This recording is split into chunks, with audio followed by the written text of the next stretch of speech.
My name's Clara. I'm 27 years old. And I wasn't supposed to be seated in the kitchen. Not after everything I did for my family. Not after the years I spent building myself up just to keep their approval. But they did it anyway. They made me invisible. And I made sure they'd never forget it. It was my older brother Adam's wedding. The golden child, the one everyone loved unconditionally, even when he didn't deserve it. Adam had always been the apple of my parents' eyes. And maybe at some point in my life I didn't resent that. But I do now. Because on that summer day in upstate New York, when the sun was hot and the music was loud and the smell of fried shrimp and champagne floated in the air like celebration, it was like I didn't exist. Started small. You know that feeling you get when people act polite but their eyes don't quite meet yours. Like they're saying hi because they have to, not because they're happy to see you. That was me, from the moment I stepped out of my Uber at the Vineyard venue. Everyone looked like they belonged in a movie. Perfect dresses, tailored suits, smiles too wide to be real. I wore a deep green silk gown that I thought flattered me, until I realized I was the only one not in pastel. It was like they'd coordinated and just forgotten to tell me. Again, I hadn't seen Adam in months, even though we both lived in Manhattan. He'd been too busy planning the wedding, which apparently didn't involve speaking to his only sibling. I stood at the edge of the event tent watching everyone hug, kiss, laugh. It wasn't until I saw my mom look past me like I wasn't standing 3 feet in front of her, that the tightness in my chest started to grow. "Clara," someone called. It was Aunt June. She was holding a little card. "Sweetheart, they've made some last-minute changes to the seating. You're with us in the back." I took the card. Table 17. She smiled awkwardly. "It's near the kitchen. But it's quieter there." Quieter. I think I actually smiled. Quiet. Like I was a burden. Like my voice, my presence, my existence was just too much for the carefully arranged wedding scene. I walked past rows of beautifully decorated tables with flower centerpieces and gold-rimmed place settings, past the groom's cousins, the bride's college roommates. Even the florist's assistant somehow had a seat near the dance floor. And then I got to table 17. It was practically inside the kitchen. The staff moved in and out with trays of food, the metallic clang of pots and pans echoing. One of the waiters even gave me an apologetic look. There were 5 seats. Aunt June. Uncle Bob, who barely remembered my name. A crying baby in a high chair. And now me. I sat there, the air thick with frying oil and quiet humiliation. At first I tried to tell myself it was just a mistake. Maybe I'd been moved for convenience. Maybe someone just overlooked the layout. Maybe. But then I checked the group chat. 3 months ago, I offered to help pay for the wedding photographer as my gift to Adam. Not just any photographer. Leo Hunter, the guy who shoots for fashion campaigns and Vogue spreads. He owed me a favor after I got his sister a job through my media company. It was a big deal. I got Leo to cut his rate by 60% just for Adam. When I sent the proposal to my brother, he'd replied with just one word. "Cool." That was it. No thank you. No wow Clara, that's amazing. Just cool. And now, at the wedding, not only was I seated next to the damn dishwasher station, but the family had done a full photo shoot with Leo. And not one single picture included me. Not even a Clara and Adam sibling shot. I know what you're thinking. Why didn't I say something? Because I'd learned a long time ago that in this family, speaking up just made things worse. The more I pushed, the more they made me feel like I was being dramatic. So I swallowed it. Like always. I poured myself a glass of wine from a tray no one offered me. I smiled through the toasts, clapped politely during the bride's first dance with her father. And then I excused myself and went outside. That's when something shifted. I stood by the edge of the vineyard, shoes off, toes in the dirt, trying not to cry. That's when I saw someone walking toward me. It wasn't Adam. It wasn't anyone I recognized from the family. He was tall, dark-skinned, dressed in a sharp slate gray suit, holding a glass of something amber-colored. And he looked comfortable, like he wasn't from this place, but belonged everywhere. "You okay?" he asked, his voice calm and curious. I nodded too quickly. "Yeah, just needed some air." "Same," he said. "Weddings make people weird." I laughed. For the first time that day. He introduced himself. "Kai." I shook his hand. "Clara." He looked at me closely, like he was trying to read a language written on my face. "You don't look like someone who belongs next to a kitchen." I tilted my head, half amused, half surprised. "How do you know that?" "Because I saw you earlier," he said. "You were trying to disappear, and people only try to disappear when they know they deserve more." That line stuck with me. Deserve more. He didn't try to hit on me. He didn't pry. We just talked. For an hour, maybe more. About everything and nothing. About cities and careers and feeling like the outsider in your own story. And then he asked me something that no one at the wedding had bothered to ask. "What do you do?" I hesitated. Not because I was embarrassed, but because I didn't want to sound like I was showing off. "I own a branding company," I said. "We handle campaigns for startups and entertainment businesses." He raised an eyebrow. "That sounds real." "It is." He looked impressed. "So, the bride's family know that?" I laughed, bitter. "I'm just the sister they forget to seat." There was a pause. And then I did something I wasn't planning on doing. I showed him my phone. Opened an email thread. The one with the wedding planning agency. In it, I was listed as the official event branding sponsor. I had provided the digital invites, designed the menus, and even consulted on the color palette. They didn't just forget about me. They used me. And then pushed me out of the picture. Kai's jaw tightened. "You let them?" I didn't say anything. But in that silence, something snapped inside me. I had built my name from scratch. No handouts. No family favors. I took a company from 2 interns in a WeWork to a $1 million agency featured in Forbes. And they sat me next to a baby and a garbage can. I looked at Kai and said, "They don't know I hold the rights to all the visuals used in this wedding." His eyes widened. "Wait, like legal rights?" He nodded. "Full usage licenses." They didn't read the contract. He blinked. Clara smiled. "Let's just say the wedding photos won't be published anywhere until someone remembers how to say thank you." That was the moment.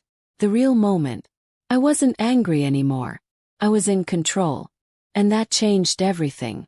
"Hey, would you do something for me? If you've ever been made to feel small, by your family, by the people you love most, drop a comment. I want to know I'm not the only one who's been quietly sidelined. Like this video, share it with someone who needs to remember their worth. And stay tuned. You won't believe what happened next. The next morning, I woke up in my hotel room with a strangely calm heart. It wasn't the kind of calm that comes from peace. It was the kind that shows up when you know, deep in your bones, that you're done letting people walk over you. My phone buzzed with messages. None from my mom. None from Adam. Not even a thank you text for the amazing event branding I had provided. But I didn't need one. 'Cause I had the contract. And for once I was going to use it. After I met Kai at the wedding, we ended up talking late into the night. I found out he was a creative director for a design firm in Chicago. He wasn't just charming. He understood me. He asked the kind of questions that made me feel seen. And when I told him about the wedding details, the unpaid work, the ghosting, the way my family made me feel like a background character at my own brother's big day, he didn't pity me. He respected me. I hadn't felt that from a man in years, let alone from anyone in my family. That morning I sat on the balcony, coffee in hand, going through the contract I'd drawn up months ago. It was basic, simple even. But it was airtight. Every piece of branding at the wedding, the floral monograms, the custom signs, the interactive photo display, all were under my company's name. And my company didn't release content for free. I opened my laptop and typed out a short but firm email to the wedding planner. "Hi Nancy. I hope the event went smoothly. Per the signed agreement, I wanted to remind you and the family that public sharing of the wedding materials, including photos with branded visuals, videos with designed overlays, and any usage on social media or vendor websites requires written clearance from my company. As of today, that clearance is on hold. I'll follow up once we've aligned expectations and acknowledged contributions appropriately.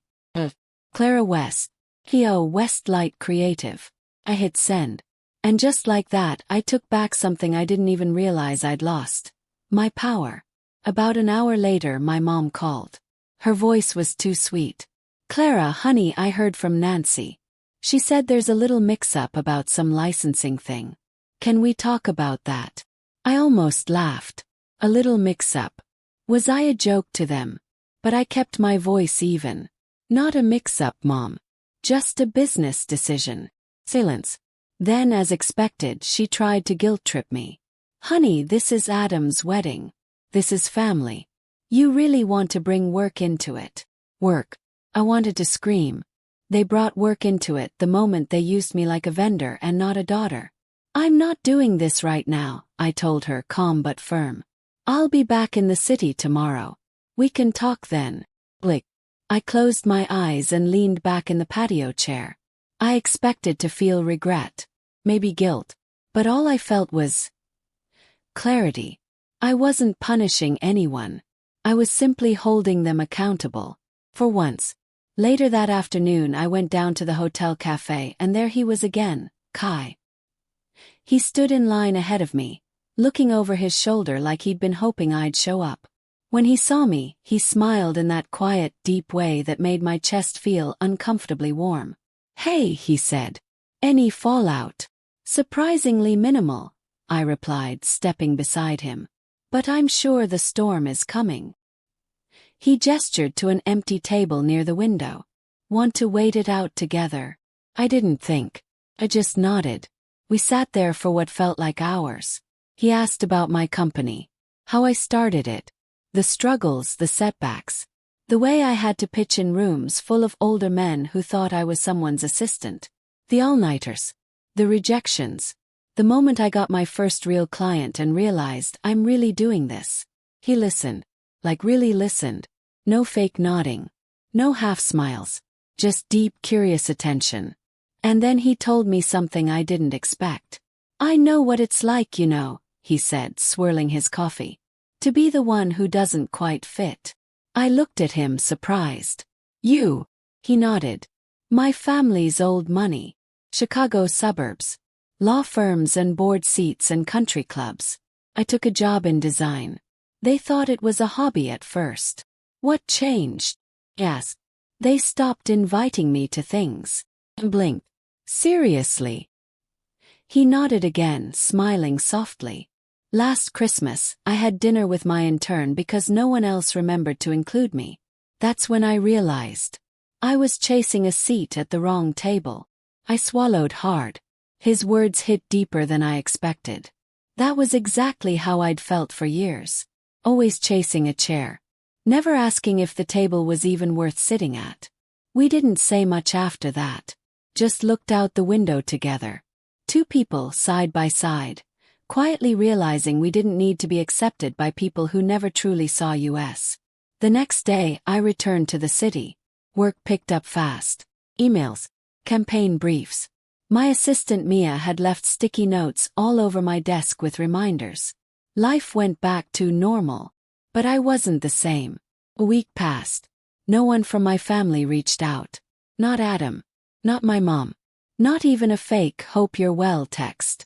And still no wedding photos posted online. Because they couldn't. Not without me. Then late one Friday night I got an unexpected call. From Kai. I'm in town, he said. Wanna grab a drink? I hesitated.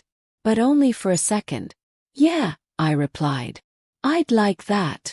We met at this little rooftop bar in Brooklyn. The kind with string lights and mismatched chairs and overpriced cocktails. It felt far from the pressure of family expectations, and even further from the kitchen corner they tried to stuff me into at that wedding. Talked, and drank, and laughed, and then, for the first time in a long time, I felt something shift inside me. Kind of permission. To want more. To feel seen. To stop apologizing for existing. You ever meet someone who makes you remember who you are? That's what Kai was doing to me. Not with compliments, but with silence, with space, with truth, and maybe, just maybe, with something more. Hey, have you ever been in a moment where someone finally made you feel seen after years of being invisible? Even to your own family? Drop a comment. Tell me your story. I read every single one. And don't forget to like this video if you've ever taken your power back, even quietly. Stick around. The next part is where everything changes. I didn't plan to see Kai again so soon. But life has a funny way of giving you exactly what you need when you finally stop pretending you're okay. 3 days after that rooftop night, I got a call from my mom. Not a "how are you" kind of call. A guilt-laced, sugar-coated, family PR kind of call. "Clara, sweetheart," she began. "Can we talk about the wedding photos again? Adam and Heather are really anxious to start posting. We've got relatives in Texas and Florida asking why there's nothing online." I leaned back in my desk chair, fingers paused on my keyboard. I could hear the tension in her voice. The way her sentences wrapped around polite manipulation like ribbon on a poisoned gift. "They're welcome to use the photos," I said. "Just not the ones with my designs." A long silence. Then, "Is this really about seating you at the wrong table?" There it was. The dismissal. I let out a slow breath. "This isn't about the table. It's about everything before the table." "You're being unreasonable," she snapped, the mask slipping. "You want attention. Fine, Clara. You got it." I laughed. But it wasn't a happy laugh. It was that cold, quiet sound that slips out when you realize someone never really saw you as a person. Just a problem they had to manage. "I'm not doing this anymore, Mom." And I hung up. For the rest of the day, I kept my phone on silent. That night, I found myself standing in front of Kai's building. I hadn't told him I was coming. But somehow, I knew he wouldn't turn me away. He opened the door in a hoodie and joggers, blinking like he hadn't expected anyone, then grinned when he saw me. "Hey," he said. "You okay?" I shook my head, suddenly overwhelmed. "I don't think I've ever really been okay," I whispered. He pulled me into a hug. No questions. No pushing. Just presence. We sat on his couch for hours. No TV. No music. Just soft lamplight and the hum of city traffic outside his window. He asked me something no one in my family ever had. "Do you want to tell me what it felt like growing up with them?" It hit me harder than I expected. 'Cause no one had ever really asked. I told him about the way my mom used to call me the quiet one when I was little, even though I only got quiet after being talked over again and again. I told him about my dad forgetting to come to my 8th grade play because Adam had a football game, and how no one even mentioned it afterward. Like my absence didn't matter.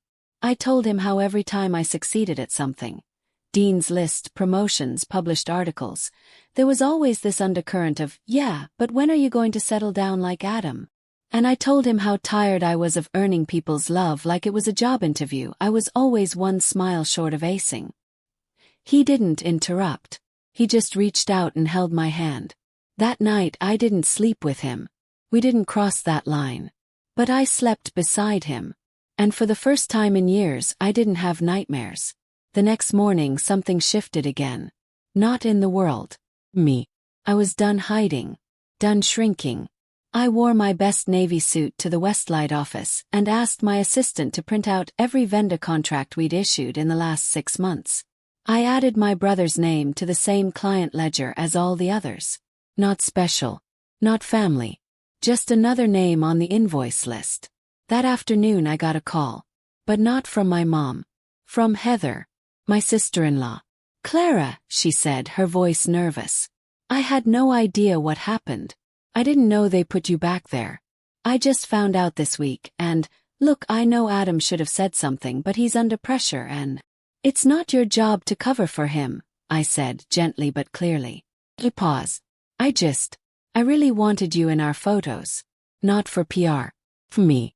You helped make that wedding beautiful." I didn't say anything at first. My throat tightened. Because part of me wanted to believe her. The other part didn't know how. "I'll think about it," I finally said. We hung up. Later that evening I texted Kai. You ever think we hold on too long to people who let go of us years ago? He replied instantly. All the time. But the moment you realize it, that's when you start choosing you. That night I walked to the mirror, stared at my own reflection for a long time. And I didn't see a victim.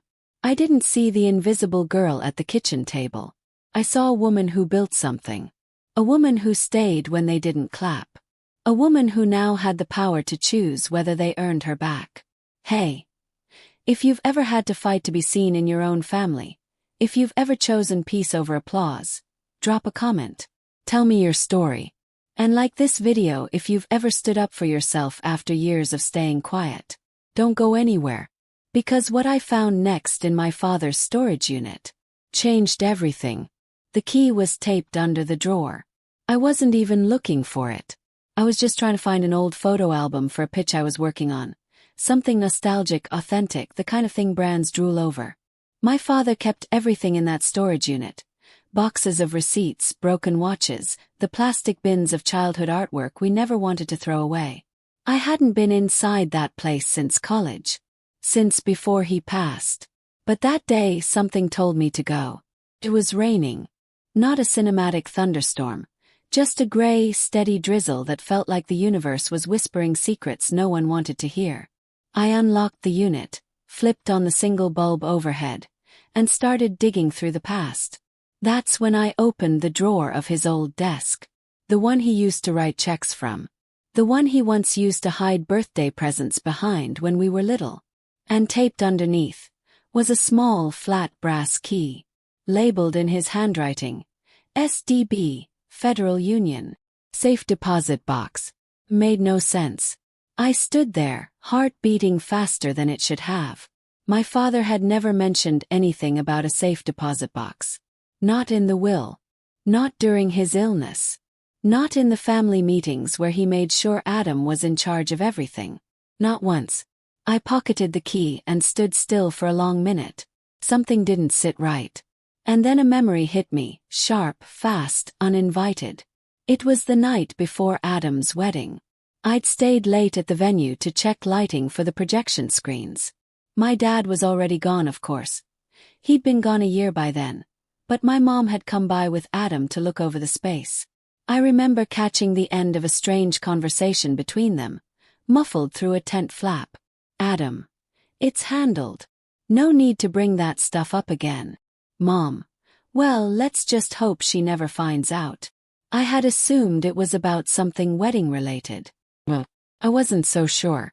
I left the storage unit soaked but laser-focused. The next morning I called the bank.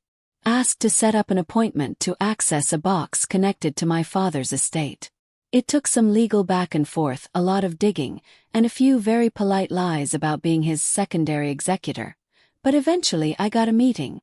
The box was small, heavy. When the clerk placed it on the viewing table and stepped out of the room, I hesitated for just a second. Then I opened it. Inside were two things. First, a worn leather folder, tied with a faded ribbon. Inside it legal papers. Some were decades old. Some were recent. Land titles. Few stock certificates. And one very specific document that made my breath catch in my throat. It was a transfer deed. Of a brownstone in Brooklyn. My name. Stamp. Dated. 9 months before he died. No one ever told me. Second, a letter. Written in my father's familiar blocky handwriting. Clara. If you're reading this, I didn't get a chance to say what I needed to. I know I didn't always show it well, but I watched you. I saw the way you worked. I saw how hard you tried even when no one said thank you. This house is yours. I bought it before the cancer got worse. I wanted you to have something that was only yours. Not a handout. A recognition. You deserve to be seen. Love. My vision blurred. I stared at the paper for so long my hands started to shake. He had seen me. He just never said it when I was listening. I left the bank with a folder clutched tight to my chest, still stunned. But inside that stunned silence, a new thought emerged. Quiet at first, then louder. Why didn't they tell me? Adam had power of attorney toward the end. He managed the probate process. He knew about the assets. My mother, too. That wasn't the kind of thing you just forget. They hid this from me. That night I told Kai. We sat on the steps outside his apartment, a cool breeze brushing past as I read the letter out loud. He didn't say anything for a minute. Then gently, "They never intended for you to find that, did they?" I shook my head. "No. Clara, they stole from you." I wanted to argue. Wanted to believe maybe it was a clerical error, an oversight, something forgivable. But it wasn't. And the worst part, it didn't even surprise me. They'd been erasing me in small ways for years. This was just the final stroke of the pen. The next morning I emailed Adam. Subject: let's talk. No fluff. Just facts. I accessed Dad's safety deposit box. I know about the Brooklyn brownstone. You've got 24 hours to explain why it wasn't disclosed in the estate process before I involve my attorney. Clara. He replied in under an hour. Just one line. "You don't want to do this." And that's when I realized something. He wasn't just trying to hide money. He was trying to hide something else. Hey. If you've ever found out your family kept something huge from you, something they had no right to hide, tell me in the comments. I want to hear your story. Like this video if you've ever uncovered a truth that changed everything. And don't go anywhere. Because what I discovered in that brownstone, it wasn't just a house. It was a message. One they never wanted me to hear. I didn't tell anyone I was going. Not Kai. Not Mia. Definitely not my mother. The brownstone was located on a quiet street in Clinton Hill. Tall sycamores lined both sides, their branches arching like guardians over time-worn stoops. The kind of neighborhood where children's bikes were left unchained and brown dogs napped in the sun near iron fences. I stood outside the building with the deed in my hand, staring up at the red brick, trying to imagine what my father must have felt the day he bought it. It was modest, not flashy. 3 stories. Classic charm. Mine. Except, no one had told me. They'd buried it like a mistake. The key worked on the first try. And when I stepped inside, I swear the air changed. Smelled like dust and lemon oil. Clean but still old. There were footprints on the hardwood floors. Boxes stacked near the back staircase. A faint hum from an upstairs fridge, even though the power should have been shut off. I walked through each room like I was in a dream. The living room had an old velvet couch and an upright piano covered in a floral cloth. The walls were a soft cream color, lit by streams of sunlight coming through cracked blinds. This wasn't a property someone bought for resale. It was lived in, or had been. In the hallway, I found something I didn't expect, a framed photo of me. College graduation. The day I wore that teal dress and thought no one had noticed. But someone had. He had. There were more things like that. A folder of magazine clippings about my company. A printed email congratulating me on a media award from last year. Even a tiny drawing I did as a kid, me holding a balloon with Daddy scrawled underneath it. I sat on the bottom step of the staircase and tried not to cry. He had been watching. All along. He hadn't said the words. But he'd done the work. I made my way upstairs. The master bedroom was mostly empty. Just a mattress on the floor, a dresser, and a closet half full of coats that smelled like his aftershave. Then I found the study. And everything changed. There was a locked filing cabinet tucked under the window. Same brass key style as the deposit box. I checked the folder I'd brought with me and, thank God, there was a small envelope labeled spare key. I opened it, hands trembling slightly. Inside the cabinet were more papers. Dozens. Hundreds. But one envelope was marked with a name I hadn't seen in years. My mother's maiden name. K. Whitmore. Personal. Opened it. And inside was a birth certificate. But it wasn't mine. Or Adam's. It was for someone named Lena Whitmore. Born in 1993. Female. No father listed. And under mother, Kathleen Whitmore. Mum. That wasn't a mistake. That was a secret. I stared at the paper so long my fingers went numb. This girl, Lena, would have been born 2 years before Adam. For years before me. And no one had ever mentioned her. I sat down slowly on the bare floor. Who was Lena? Where was she now? Why had my dad kept this? And why did my mother hide it? I stayed in the house for hours, sifting through every folder, every document. There were photos too. None labeled, but a few had dates. One in particular stood out. A girl, maybe 10 years old, light brown hair, green eyes like mine, standing in front of what looked like an old train station. On the back, scribbled in pen, Lena, Grand Central, summer. I couldn't breathe. She looked like me. That night I called Kai. I didn't mean to cry. I didn't even realize I was crying until he said softly, "I'm on my way. Don't go through this alone." He came. Just like that. He brought takeout and sat with me on the floor of that empty brownstone while I told him everything. He didn't interrupt. He didn't try to make it logical or clean. He just sat there and held my hand. "What are you going to do?" he finally asked. I looked down at the photo again. "I think I have a sister." He nodded slowly. "And you think your mom's been hiding her?" "I don't think," I said. "I know." There was no warmth in that thought. No excitement. Just a steady ache. Like something inside me had shifted without permission. That night Kai didn't leave. We didn't sleep together. That line hadn't been crossed. But I slept wrapped in his arms on the couch, listening to the quiet creak of the house around us and wondering, if my mother could hide this, what else had she buried? Hey, have you ever discovered something about your family that made you question everything you thought you knew? Like a truth so big it felt like it rewrote your whole story. Drop it in the comments. I want to know I'm not alone in this. And if this part hit you, if you felt even a flicker of what if this were me, then like this video and stay close. Because in the next chapter, I confront my mother face to face. And her reaction. Let's just say, it wasn't denial. It was fear. I didn't call first. I didn't want to give her time to rehearse.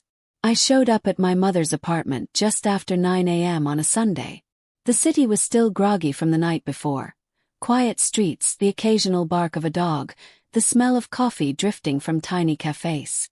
She opened the door wearing a satin robe and no makeup. Her eyes widened not in surprise, but in calculation.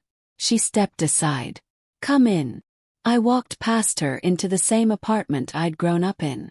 Same photo of Adam in his high school jersey still hanging in the hall. Same floral couch cushions. Same faint smell of lavender and baked guilt. I turned to face her. "I found the safe deposit box," I said. She said nothing. Not a flicker of emotion. "I went to the brownstone," I added. Still nothing. So I pulled out the envelope and placed Lena's birth certificate on the kitchen table. That got her attention. My mother went pale. Shock. Her hand touched the back of the chair but didn't sit. "Where did you get this?" she asked, voice hoarse. "You really want to talk about that before you explain who Lena is?" She opened her mouth, closed it, followed, then sat down slowly, eyes fixed on the paper like it was radioactive. "She was my daughter," she whispered. My throat tightened. "Was?" She nodded slowly. "She died. Years ago." I stared at her, waiting. Because that wasn't enough. She looked up at me and I swear, for the first time in years, I saw actual fear in my mother's eyes. She was mine. I had her when I was very young. Before I met your father. I was 20. I just moved to Boston. Her father left the moment I told him. I sat down across from her, heart hammering. "Why didn't you ever tell us?" "Because I couldn't." "No. You chose not to." She flinched. "I didn't want you or Adam to grow up knowing I had abandoned someone." I blinked. "Wait. You gave her up?" She nodded. "I wasn't ready.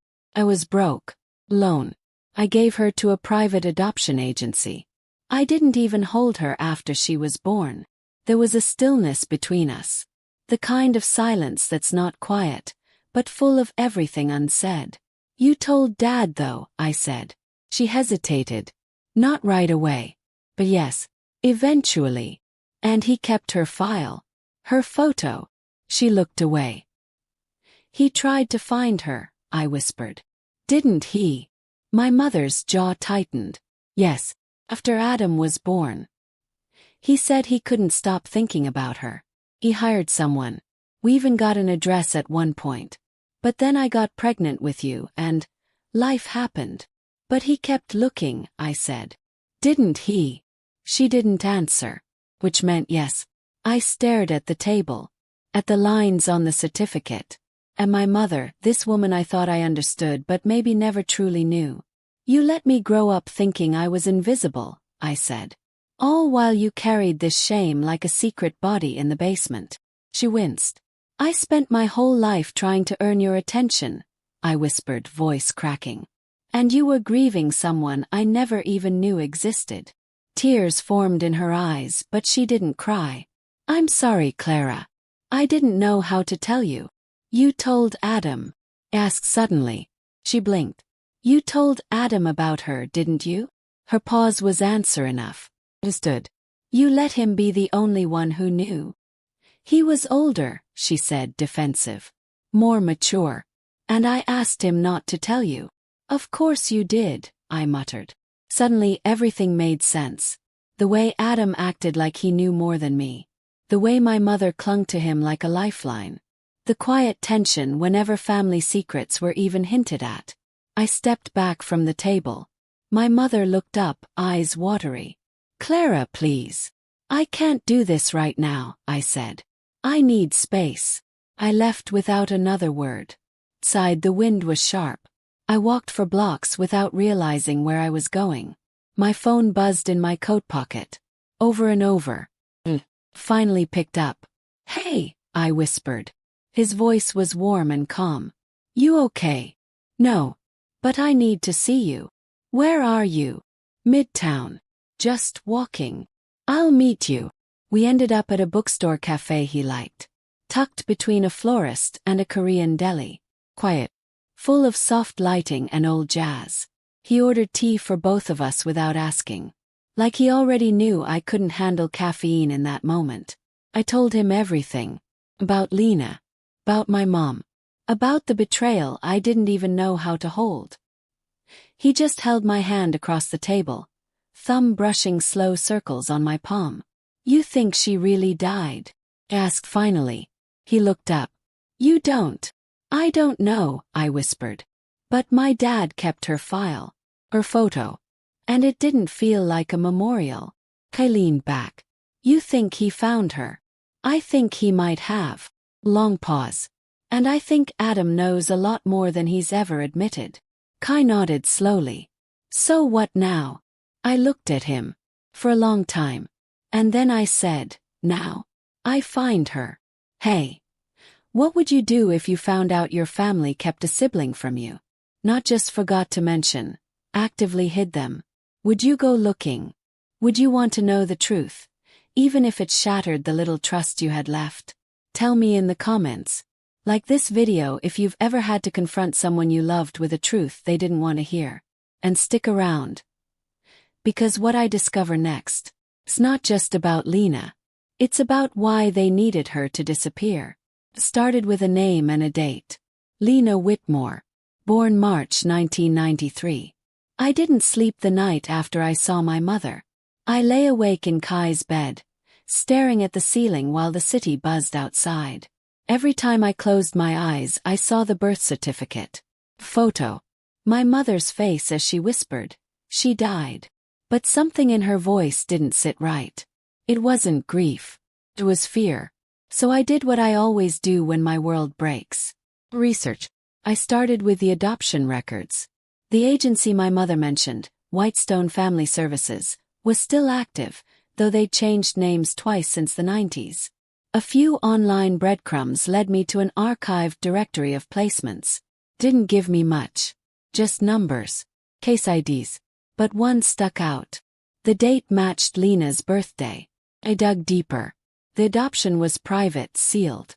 But I found a former agency intern who now ran a small parenting blog. Her contact info was public. I emailed her, casually at first, asking about old records. She replied a day later. Hi Clara. That case ID sounds familiar. I don't have access to files anymore, but I do remember one unusual thing from my time there. That particular child's file was flagged by a third-party lawyer shortly after placement. Something about custody complications. I wasn't allowed to touch it again after that. Sorry I can't help more. Good luck. Harry. Custody complications. My chest tightened. I stared at that phrase for hours. That night I brought everything to Kai. The printouts, the emails, the shaky theory forming in my mind. He sat on the couch, flipping through the pages with furrowed brows. Clara. This doesn't sound like a normal closed adoption. I know, I said. What if she wasn't actually adopted out? He looked up. What do you mean? He hesitated, then said it out loud for the first time. What if someone in the family took her? Kai blinked. Like who? I shrugged, suddenly afraid of the answer. An aunt. Cousin. Someone my mom trusted to make it disappear quietly. Someone who didn't want to deal with the judgment of a mistake baby, but also didn't want to let her go. He leaned back, processing. Okay. If that were true, how would you even begin to find her now? I looked down at my hands. I think I already did.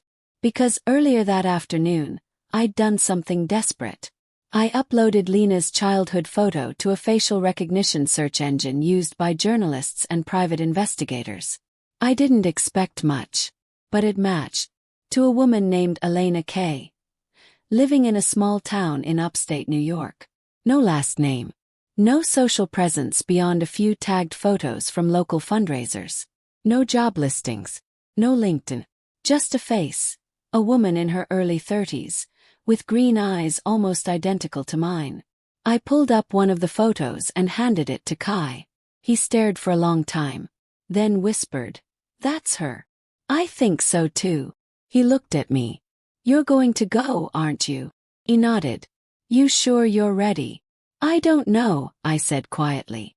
But I need to see for myself. 2 days later I drove upstate. The town was small, picturesque in a way that felt frozen in time. Brick storefronts, a single diner, an old cinema marquee advertising a 90s movie marathon. I parked on a quiet street and walked toward a community art center listed under Elena's name. The closer I got, the more surreal it felt. Like I was approaching a dream I didn't know I'd been having my entire life. The front windows were filled with paintings, landscapes, portraits, abstract pieces with soft color palettes. And then I saw her, standing near the front desk, laughing with an elderly couple. She was taller than me. Hair darker now, pulled into a low bun. But her smile, her eyes. They were unmistakable. It was like looking at a version of myself from another life. I didn't go in. Not yet. I stood across the street, frozen, heart pounding in my chest so loud it drowned out everything else. I pulled out my phone and snapped a photo. Not to share. Not to prove anything. Just to remember. I stood there for maybe 20 minutes. And then someone touched my arm. I spun around, and it was her. Lena. She looked confused. Hi, sorry, are you okay? You've been standing there a while. I opened my mouth. Nothing came out. She looked at me more closely. Then slowly said, Have we met before? I shook my head. Then nodded. Then whispered, I think I'm your sister. Her eyes widened. And for a moment the whole world stilled. She didn't run.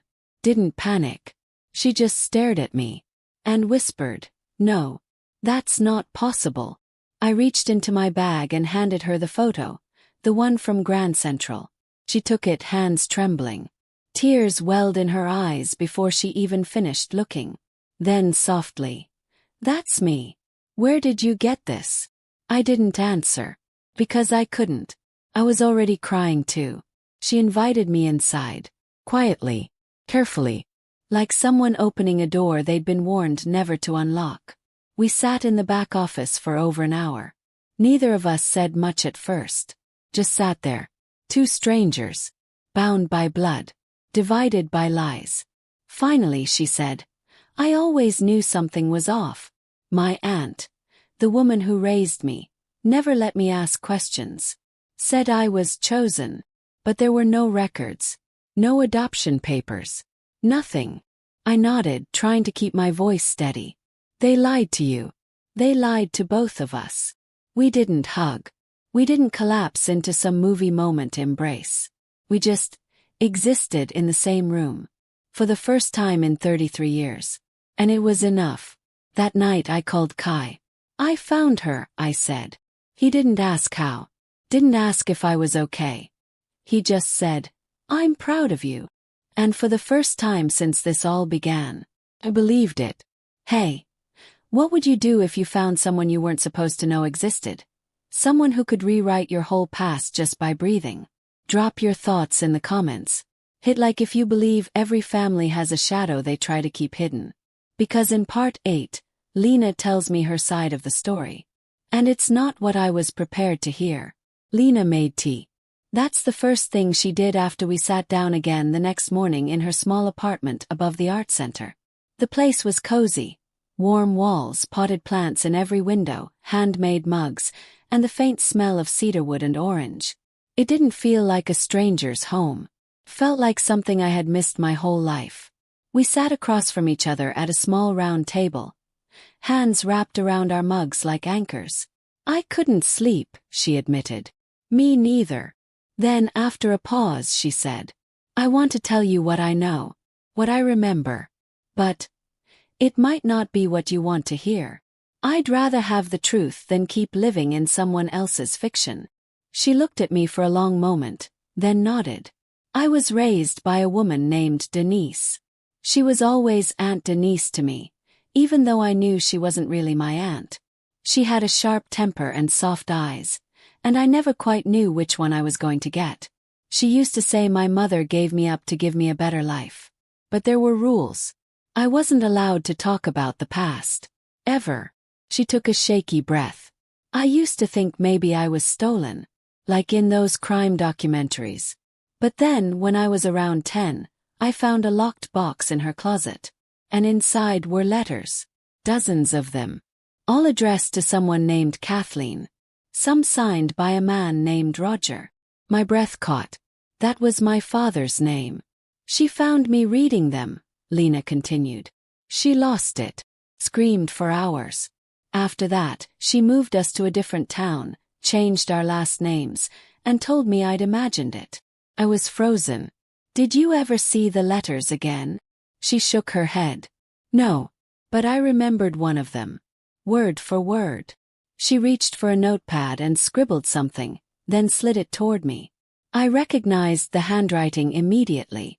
She looks like Clara. Same eyes. I can't stop thinking about her. If you ever change your mind, if you want her to meet her sister, I'll be here.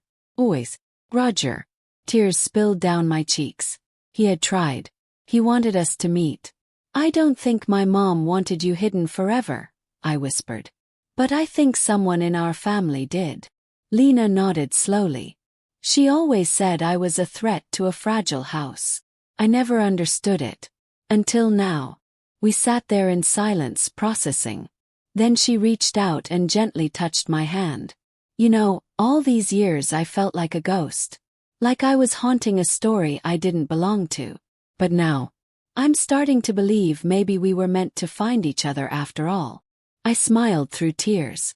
Me too. Later that day, I took a walk through her neighborhood to call Kai. I needed his voice. His grounding.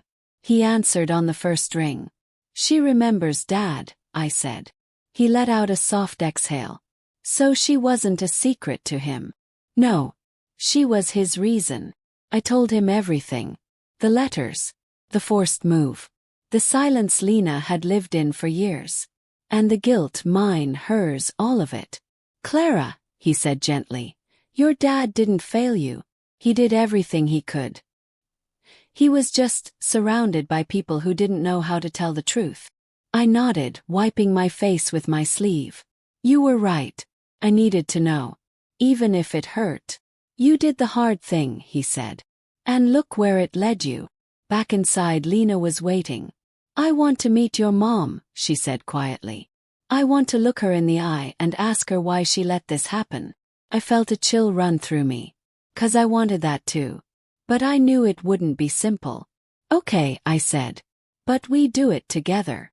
And right then I knew. This wasn't the end of the story. It was only the middle. And the next chapter. It was going to burn. Hey, if you've made it this far and this story has moved you, helped you feel seen, or even made you question a few things in your own past, please take a second to like this video and subscribe to the channel.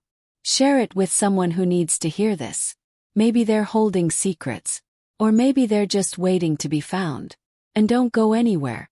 Because in part 9 we confront my mother, with Lena standing right beside me. And what she says changes everything.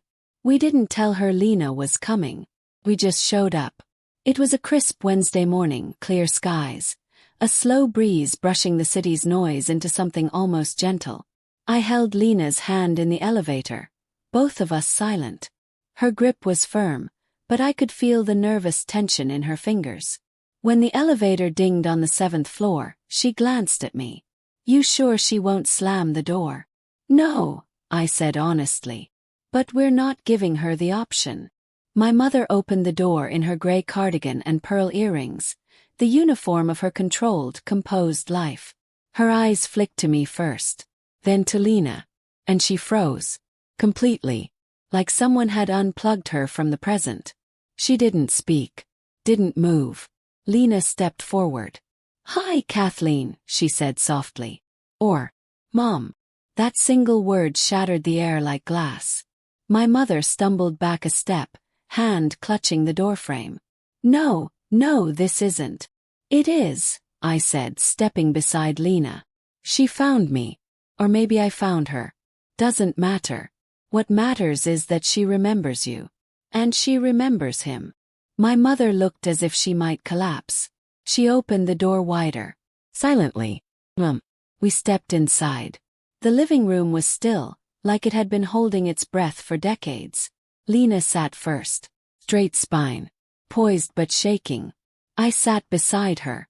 Our mother across from us. Finally, she whispered. You don't understand. I had to do it. Do what? Said. Bury a child. Rewrite history.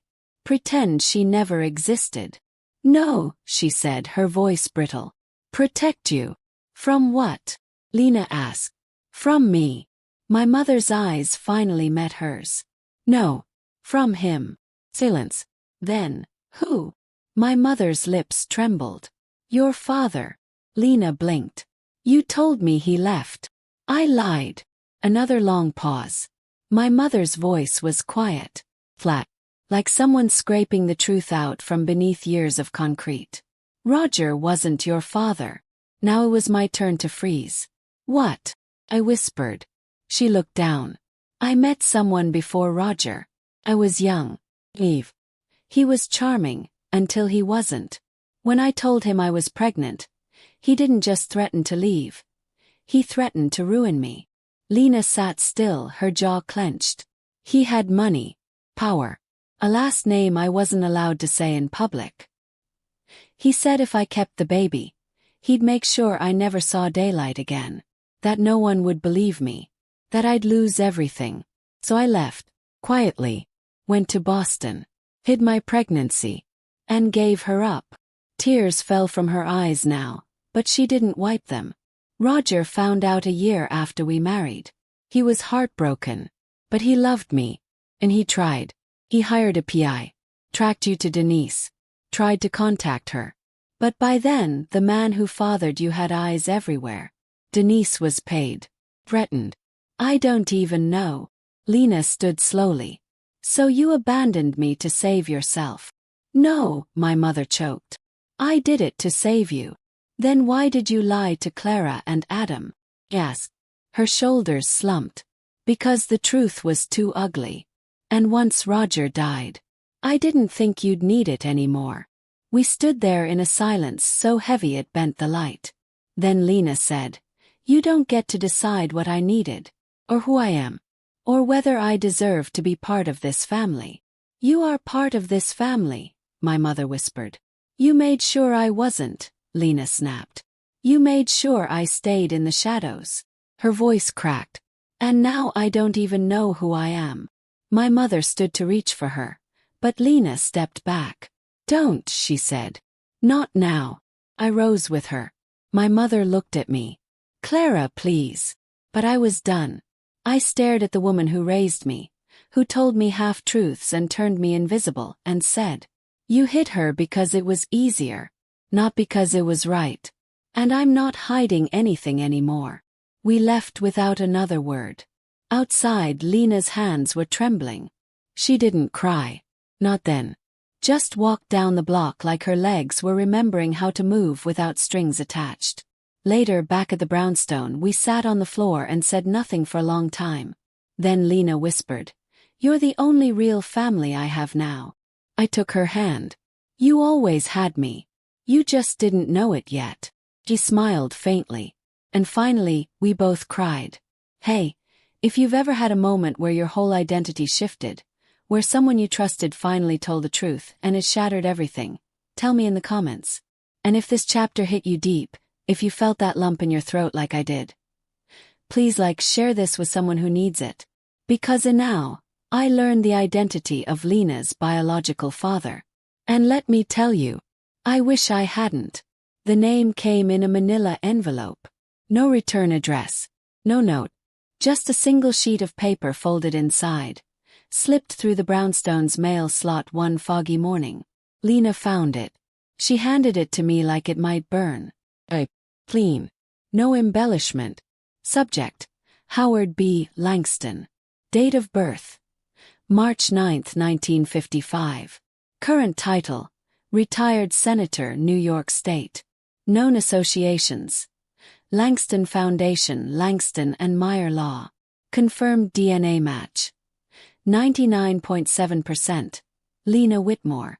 I stared at the page for a long time. Langston. That name echoed in my memory like an old bell I hadn't noticed ringing. It was on plaques at the university, on the side of city buildings, on donation wings of hospitals. He was everywhere. And he was Lena's biological father. A man of prestige, of legacy, power. I thought he was just a name, Lena whispered. A bad memory. But he's real. And alive. The room felt smaller. The walls closer. I turned the paper over. On the back was a single line, handwritten in dark ink. He knows you're looking. I looked up at her. We need to be careful. Do you think my mom sent this? I shook my head. No. But someone wanted us to know. Someone inside his circle, maybe. Why now? She asked. I didn't have an answer. But I had a theory. He was scared. Powerful men don't move unless something threatens them. And Lena, being alive, being aware, was a threat. Especially if he had buried that past to protect his career, his image, his empire. And now the truth was surfacing. Later that night, I sat in my father's study in the brownstone and pulled out the old folders again. I looked through everything with new eyes. And there it was. Buried in a financial record from 2002. A check made out to a woman named Denise. From Langston and Meyer. $25,000. Memo line: consulting. I knew better. That wasn't consulting. That was silence. Clara, Lena said behind me.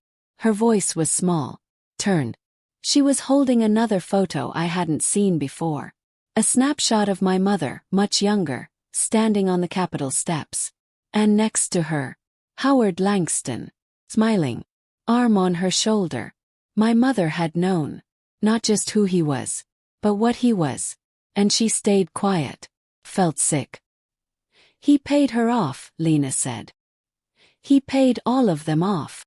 Not Dad, I said, my voice shaking. He fought. He tried to find you. That's why he bought this place. Why he kept all of this. Lena looked around. He was building a life for me, wasn't he? He nodded. The room was quiet for a long time. Then she said, What do we do now? I looked at her. At the woman who looked like me, and yet had been denied everything I took for granted. Family, truth, a name that wasn't stolen. We finish this, I said. We confront him. She blinked. You want to meet him. I want him to know that hiding us didn't work. That we're not secrets anymore. That he doesn't get to control this narrative. Her hands were shaking. Are you sure? He's powerful, Clara. He's a man who thought a scared girl and her daughter would stay quiet forever. And now, we're not scared. Lena smiled barely. But it was real. We made a plan. Quietly. Carefully. A lawyer Kai knew from a former case helped us draft a formal letter requesting a private meeting. Not to sue. Not to threaten. Be seen. The letter went out 2 days later. Took him 1 day to respond. He agreed to meet. Private office. Downtown Manhattan. No press. No security. Just us. The day of the meeting, Lena and I got ready in silence. She wore navy. I wore black. No makeup. Hair tied back. Is clear. Kai drove us. He waited downstairs. We walked into the building like we were walking into fire. Howard Langston stood when we entered. Older now. Thinner. Tall. Composed. Dangerous in the way only people with everything to lose can be. His eyes flicked to Lena. He didn't look surprised. You've grown, he said, voice low. I would have grown either way, she said. With or without you. He gave a slight nod. Fair. I sat down across from him. You knew, I said. I did.